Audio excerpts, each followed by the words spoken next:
Hudson Valley Distillers, and we are so excited. It's beautiful here. So excited. I can't believe what they did to this barn. I mean, it doesn't even look like a barn hardly anymore. It's unbelievable. And you know, one thing that we never really talk about is how we help our local customers. Maybe you can share some of those ideas. You know, there's so many different ways that we help those out there in the community, especially small business owners. But one of the ways is through financing, whether it's a new business, equipment financing, short-term cash flow. You know, we have relationship managers that work one-on-one with our customers, you know, to help them meet their needs. Absolutely. So we're here to help. You can always find us at rhinebeckbank.com. But we have a very important guest today. Very important. HV Distillers, Hudson Valley Distillers, right here in the Hudson Valley. And where are we, Mark? We're in Claremont, New York. Yes. And we're here with Chris Moyer, who is a co-founder of Hudson Valley Distillers. Yes. And he's going to talk to us a little bit more about how this came to be. Yes. So welcome, Chris. Thanks for joining us today. Thank you so much for being here. Thank you so much. I appreciate it. Thank you. This is amazing. It really is. I can't believe the work that you guys have done here. Unbelievable. Thank you. That's right. It's been a lot's happened in 4 years. Let's put it that way. How did this come about? Yeah. So it's really a funny story. Tom and I met over a duffel bag in a laundromat. I was in the Army. He had just got out of the Coast Guard. I saw him taking his laundry out of a duffel bag. I said, "Hey, you a military guy?" Turns out he was. That, of course, was at college. We then became fraternity brothers. We've known each other for about 25 years. I do want to point out that Tom's a year older than me. Oh, okay. Just so you know. All right, all right. So we met each other then. You know, Tom went on to be a police officer. I went into corporate America as he was rolling out of his, getting closer to retirement. You know, we'd always vacation every year, July 4th and New Year's, and we'd always sit around and say, well, Tom, when you retire, we should start a business together. We came up with all kinds of crazy ideas. I won't even go into all those, but finally we were drinking some local spirits, and, you know, we said, I think we can make it better than this. And so we started this process. We wrote a business plan. We went to training. You know, we visited every distillery that we could in, you know, 300-mile radius. And then we started the business when we met you. And of course, 4 years later, here where we are. You know, that's great. So this all started on summer vacation trips. Over campfires, really. Over a duffel bag and campfires. And fraternity brothers, right? That's right. That's right. Who knew? What a great story. So, you know, what were the steps that you took to really get the business up and running? Well, I guess the first thing is we looked at the industry and we felt like this was an industry that was really ready to explode. The next thing then we looked at was location, and we looked all over the country with a few exceptions. I mean, we had to take out of the equation, you know, states where the laws weren't sort of amenable to starting distilleries. And it turns out New York was the place to be. Awesome. That's great. New York is kind of tied with, it's usually California and Washington, Colorado, for the most number of distilleries. We've got 70 distilleries in the state of New York, which is actually more or about the same as the total number of distilleries about 10 years. That's a big number. Nationwide. The industry is exploding, and we felt like we were in it early. And so we decided to jump in. Of course, then we looked at kind of the demographics in this region and all over the country. It's a beautiful area to be here in northern Dutchess County. What kind of spirits are you guys distilling here? Okay, so we've got Applejack, which is one of the oldest spirits in the States. Awesome. Don't let anybody tell you that Johnny Appleseed grew apples to eat, right? It was for hard cider and Applejack. We also make gin. Fantastic. We make vodka, and of course we make whiskey as well. And your vodka won an award, right, recently? We did. We got the top, best in class, so it's top vodka in the country from the American Distilling Institute Craft Spirits Competition. And you went up against some big competition, right? We did. 110 other distilleries across the nation, and even some international entrants as well. Wow, that's unbelievable. This is such a dynamic place, and it's so amazing and interesting, and I want to see more of it. Maybe you could show me around? Fantastic. Well, I'll tell you what, I'll hand you off to my partner, Tom, and he'll show you how we make it. Outstanding. Thanks so much, Chris. Let's do it.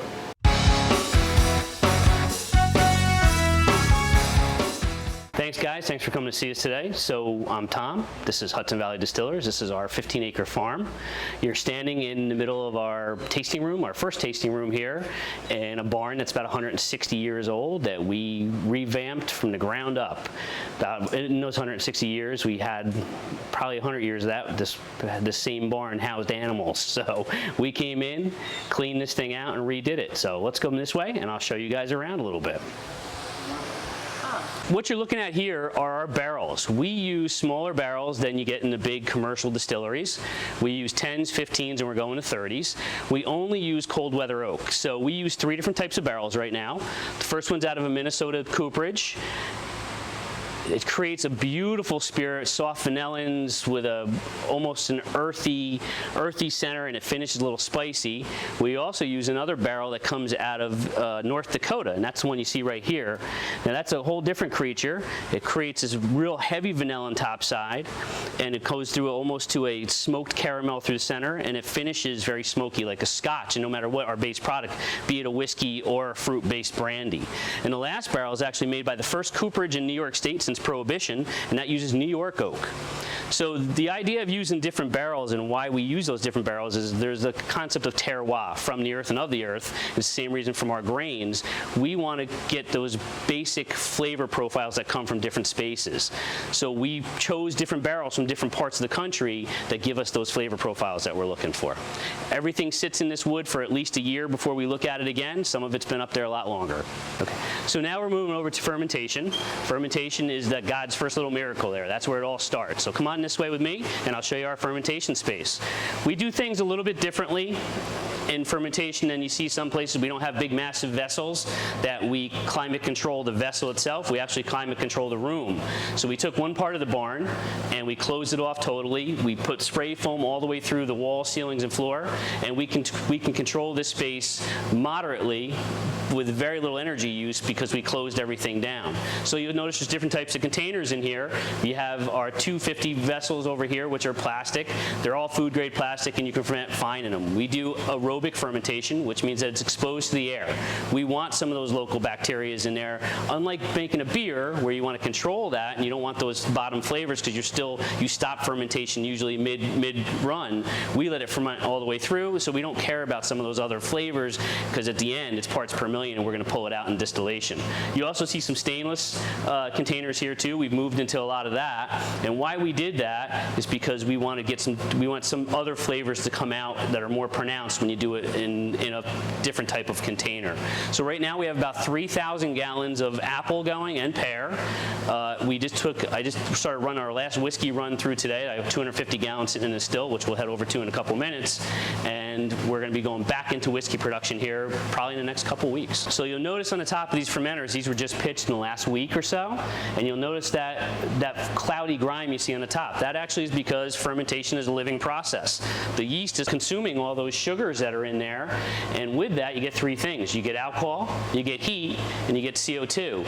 But as it consumes, it's alive and it starts to dance, and you'll see that thing overflow on us sometimes. You'll come in 3 or 4 days after the fermentation starts, and it'll be bubbling away as that yeast does its job and eats all those sugars and gives us all those byproducts that we want, and that meaning alcohol. So now we're going to head into the still house, and this is where the end of the magic really works. Before we get into the wood and after we get out of fermentation, this is where we are. We'll start with our first still. This is actually our first still that we had, and it was what we learned on. It took about 2 years for us to figure this whole process out. There's a tradition in distilling that you name your stills. This is Jethro. He's from Kentucky. He came up for us, and he is a pot complex reflux still. And how he works is you put the mash into your pot, you heat that mash, and it rises into the column. And we have a better description when we go to the next still, but it rises through, and each one of these little portals you see is a window. There's a plate. And that actually is a distillation. So it breaks it down and starts breaking the soluble bond between alcohol and water, because we want the alcohol, we want the water to go back into the pot. So each one of these goes through, and you maintain your temperature, and you keep a cooling thing on top. So the next still you're looking at is Onata. Onata is an Algonquin word. It means spirit of field and grain. Why we named it after a Native American was because being a child of the 80s, I watched all those horror movies where the native spirits come back and kick your rear end if you don't play nice. So we showed a little respect. So this is Onata, and what she is also a pot reflux still, but you'll notice there's a lot more columns on Onata because we can make anything on Onata. We put that mash in, whatever it is, be it a whiskey or a brandy, and we boil it up again the same way. But it goes into the head, it rises up, and what we're trying to do is break the soluble bond between alcohol and water again, and the only way you do that is through heat or freezing. When you do it through heat, it's a more controlled process. So you break that bond, it rises through the head, goes over into the line, and from there we decide what we're going to do with it. So we'll start with the first column. This is a Carter Head gin basket. So we make gin in a very traditional British method, and that's through steam infusion. We take a big tea bag of our botanicals. One of them has to be juniper. I take that tea bag, I put it inside this column, and I run the alcohol vapor through it. So now our gin's a little different than you see a lot out there. We actually use a grape base. So I make a grape vodka first. I take that vodka went through the still 5 times. I take it one more time, that vodka goes back in the pot, and I run it through our Carter Head gin basket, and that's how we come off with our gin. You'll notice that steam-infused gins as opposed to macerated gins, which means you take your tea bag and you make a gin tea, you sit it into the vodka and let it work itself out for about 3 days. The steam infused are much softer. You don't have to then filter them to get color out because alcohol is a solvent, and when you sit stuff in it, just like tea, you'll notice you get color, not just flavor. So then you have to take that color out through filtering. I don't want to have to filter my products in any manner, so that's why we do steam infusion. Next column you see is our whiskey column or our brandy column. You'll see the same windows that we saw in Jethro, and if you look inside, you can actually see there's different little caps in there called bubble caps. Still a perforated bottom. That alcohol comes from the bottom, hits that because it's cooler by nature because it's exposed to air. It breaks that soluble bond and starts to condense. As it pushes up and rises through the column, it goes up and becomes more and more purified. And it breaks that bond over and over again, and you get those alcohols that rise through. The water drops back down through the drain line. At the top, you'll see that the column's a little different there. You'll see silver on the top. That's a stainless. That's called a deflator. That's a condensing unit, and the condensing unit has cold water running through one of our dedicated wells, and that's how I control the proof that comes off of this column. To make a good whiskey or a good brandy, anything that's going to end up in a barrel or even a clear, you don't want to come off more than 160 proof. You want to keep all those beautiful flavor acids on the end, those soluble oils and stuff you want to have come through that you can get later in your spirit. The next column is our vodka column. You notice there's a bunch more windows on there. To be called vodka in the United States, it has to come off the still at 190 proof. The only way to make that happen is to have a column like this that you run your alcohol through, unless you're going to run through your still 15, 20 times. Our vodka is actually 5 times distilled. We go through the still 4 times first, and then the last time we go through the vodka column to get that high enough proof. The idea of that is you want to remove more of those soluble oils and those acids to get a cleaner spirit. The last column you see is our condensing tower, and that has a big copper coil inside.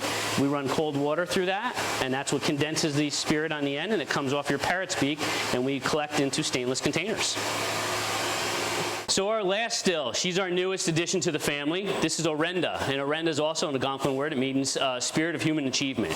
So today we're running whiskey. You can see it starting to build into plates already up top. She's a 300-gallon top-fed still. We run nothing but whiskey or brandy through Orenda, and she works the same way. We were going to take her, we boil everything up, it runs up, we get our distillation going through the column there, the refluxing, goes across, the deflator holds it to whatever temperature I want to be, then it comes across into the condensing tower, which is attached. And then you'll notice that the receiving chamber on this is much larger because from the difference between a 60-gallon still and a 300-gallon still is the product comes off in a much greater quantity. We're going to finish up today in our Grove. Our Grove is our full-service bar. Because we're a farm distillery, we're allowed to make cocktails with our spirits as long as we use all New York products. So we decided a year ago when the law was going to change that we were going to make this space for people to come in and have a beautiful little Manhattan-style cocktail space right up here in the middle of Southern Columbia County. We're open for tours and tastings Friday, Saturday, and Sunday. You can come through and sit down in our beautiful Grove and have a cocktail. We're family-friendly. You can bring your 2-legged critters and your 4-legged critters. We welcome them all. We got a 15-acre farm. You can come hang out, sit on the lawn with a cocktail, or you can sit at our beautiful bar with a cocktail as well. And back to you guys. Wow, that tour was amazing. There's so much to do here. I can't believe it. It really is. If you are around Friday, Saturday, or Sunday, come check out Hudson Valley Distillery. It is unbelievable. You will have a great time. Everybody in the community, if you haven't been up to Claremont to check out Hudson Valley Distillers, you have to stop in and, come have a drink in the tasting room, come listen to live music. There's so much going on. Chris, where can they find you on the web? HudsonValleyDistillers.com. Awesome. Check them out. And we'll see you next Monday at 8 a.m. And you can check us out on wakeuprhinebeck.com or on Facebook. See you next week. See you then. Bye.